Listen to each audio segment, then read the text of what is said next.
శ్రీమాత్రే నమః. సద్గురు జ్యోతిషాలయం వారి యొక్క ఆంగ్ల నూతన సంవత్సర శుభాకాంక్షలు. మా ప్రేక్షక మిత్రులందరికీ కూడా ఈ 2025 ఆంగ్ల నూతన సంవత్సరం ఎన్నో గొప్ప వసంతాలు రావాలని మనస్ఫూర్తిగా ప్రార్థన చేస్తున్నాను. మీరు మాకు చేసే ఒక చిరు సహాయం, మా ఛానల్ని లైక్ చేయడం, సబ్స్క్రైబ్ చేయడం, మీ మిత్రులందరికీ షేర్ చేయడం, ఇది ఒకటి చేయండి. ఇంకా మీకు చాలా అద్భుతమైనటువంటి విశేషాలు చాలా మీకు వస్తాయి. మరి ఈ ఆంగ్ల నూతన సంవత్సరంకి ఉగాదికి మధ్యలో ఉన్నటువంటి 3 నెలలు ఉంటుంది చూసారా, చాలామందికి మళ్ళీ ఉగాది పంచాంగ శ్రవణంతో పాటు మళ్ళీ వస్తుంది. కానీ ఈ 3 నెలల గ్యాప్లలో ఏమేమి జరగబోతున్నాయి, ఓవరాల్ ఇయర్ ఎలా జరగబోతున్నాయి అనేది మనం చూసుకుంటాం. ప్రతి ఒక్కరికి ఒక ఫీలింగ్, ఈ కొత్త సంవత్సరం నాకు ఏం జరగబోతుంది, నేను ఈ సంవత్సరం నాకు వివాహం అవుతుందా, ఉద్యోగం వస్తుందా, నా వ్యాపారం బాగుంటుందా, నా రాజకీయం బాగుంటుందా, నేను ఎలా ఉంటాను అనే ఒక ఆలోచన అంతా కూడా ప్రతి ఒక్కరికి వస్తూ ఉంటుందన్నమాట. దాన్ని దృష్టిలో పెట్టుకొని ద్వాదశ రాశి ఫలితాలన్నిందరికీ కూడాను మనం చెప్పబోతున్నాం. ద్వాదశ రాశుల్లో ఉన్నటువంటి రాశి ఫలితాలన్నీ కూడా గోచార గ్రహస్థితులను దృష్టిలో పెట్టుకొని మీకు చెప్పడం జరుగుతుంది. మళ్ళీ చెప్తున్నాను, రాశి ఫలితాలు అనేది పడుతున్న వర్షానికి ఒక గొడుగే కానీ రాశి ఫలితాలు జీవితం కాదు. ఈ పడుతున్న వర్షానికి గొడుగు మాత్రమే కానీ జాతకం జీవితం కాదు. మీరు మిమ్మల్ని నమ్మండి, మీ ఇష్టదైవాన్ని నమ్మండి, దైవ ప్రార్థన చేయండి. ఇంకనూ మీ రాశి ఫలితాలన్నీ పొందాలని అనుకుంటున్నవారు మీ పరిసర ప్రాంతాల్లో ఉన్నటువంటి సద్గురువుని ప్రార్థించండి. వారి దగ్గర పోయి మీ యొక్క date of birth, time of birth తెలపండి.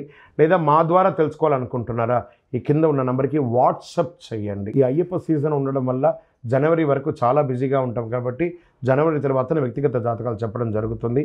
మీ ఏ వివరాలైనా వాట్సప్ చేయండి, మా అడ్మిన్ మీకు రిప్లై ఇస్తూ ఉంటారు. జ్యోతిషాస్త్రరీత్యా ద్వాదశ రాశుల్లో మొట్టమొదటిది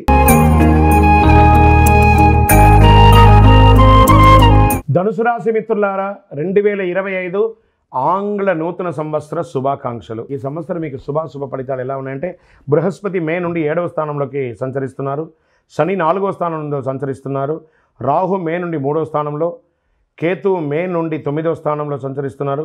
ధనుసు రాశి వారికి 2025 సంవత్సరం అంత అనుకూలంగా లేదని కూడా చెప్పచ్చు, కాస్త మిశ్రమ ఫలితాలని చెప్పచ్చు. అర్ధాష్టమ శని ప్రభావం చేత మీకు అర్ధాష్టమ శని ప్రవేశిస్తుంది. ధనురాశి వారికి సంవత్సరం సమస్యలు, చికాకులు అధికమయ్యే అవకాశాలు ఉన్నాయి. అయినప్పటికీ బృహస్పతి యొక్క ప్రభావం వలన ముఖ్యమైన పనులు పూర్తి చేస్తారు, సులువుగా ఆకట్టుకుని సంబంధాలను పెంపొందించుకుంటారు. ఈ రాశిలో జన్మించిన ఇతరులకు అయస్కాంతంలాగా ఆకర్షిస్తారు మీరు.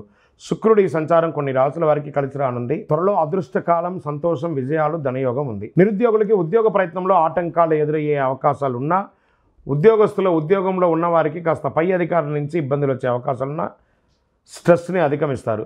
రాజకీయ ఒత్తిడిలో అధికమవుతుంది. ఆరోగ్య విషయంలో జాగ్రత్తగా ఉండాలి. ధనుర్రాశి విద్యార్థులు ఈ సంవత్సరం మధ్యస్థ ఫలితాలు పొందే అవకాశాలు ఎక్కువ కనబడుతున్నాయి.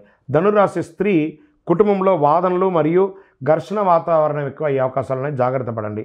వ్యాపారస్తులు మధ్యస్థంగా ఉంది, కాస్త జాగ్రత్తగా పెట్టుబడి పెట్టేటప్పుడు కాస్త జాగ్రత్తగా ఆలోచించి పెట్టుబడి పెట్టండి, లేదా మోసపక్కండి. అవి ఇవి ఒక ఈజీ మనీకి చాలామంది ఇప్పుడు మార్కెట్లో తిరుగుతున్నారు. అలాంటి వాటిలో పెట్టుబడి పెట్టి మొత్తానికి మోసం తెచ్చుకోకండి. బాగా చెప్తున్నాను, మీకు అది కొంచెం అట్రాక్ట్ అవుతారు. ఈజీ మనీకి ధనుసు రాశి వారు బాగా అట్రాక్ట్ అవుతారు, దాన్ని అవ్వకండి. కుటుంబ సమస్యలు అధికంగా పొందే అవకాశాలు ఉన్నాయి. అన్నదమ్ముల మధ్య, అక్కచెల్లెల మధ్య, భార్యాభర్తల మధ్య కూర్చొని మాట్లాడుకొని పరిష్కరించుకోండి. ఆచితూచి వ్యవహరించండి, ఎందుకంటే కుటుంబ సభ్యులతో మాట్లాడేటప్పుడు జాగ్రత్త వహించాలి. రాజకీయ నాయకులకు రాజకీయపరమైనటువంటి ఒత్తిడి అధికమవుతుంది. సమాజంలో తిరిగేటప్పుడు ప్రజాక్షేత్రంలో చాలా జాగ్రత్తగా ఉండాలి. రైతాంగం మిత్రులకి మిశ్రంగా ఉంటుంది. నూతనంగా ఉద్యోగం కోసం ప్రయత్నం చేసే వాళ్ళు కాస్త ఓపిక పట్టాలి. మార్చి తర్వాత కొంచెం అనుకూలంగా ఉంది. మే తర్వాత వివాహం కాని వారికి వివాహాలు వచ్చే అవకాశాలు కనబడుతున్నాయి. ఐటీ రంగం వారికి స్ట్రెస్ విపరీతంగా ఉంటుంది, జాగ్రత్త పడాలి. ఈ మీడియా రంగం వారికి మిశ్రమ ఫలితాలను కూడా చెప్పచ్చు.